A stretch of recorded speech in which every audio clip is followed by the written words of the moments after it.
Aya ya kwanza. Kifo cha mbunge. Mbunge alipoliwa. Waliweza kujua nani alimuua katika chini ya siku 2.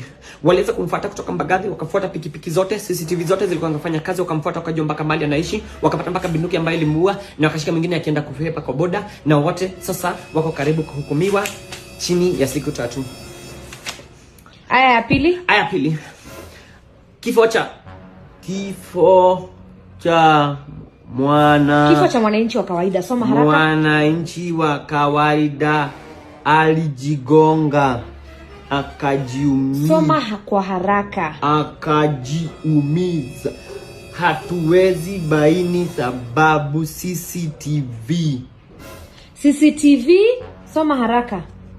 Wachunguzi wakabaini upasuaji, alinyongwa na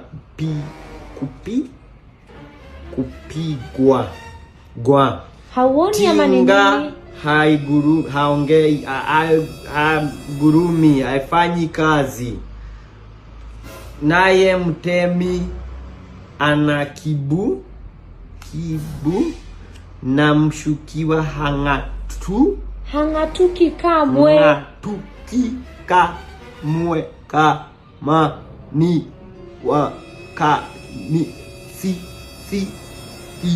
hatutaki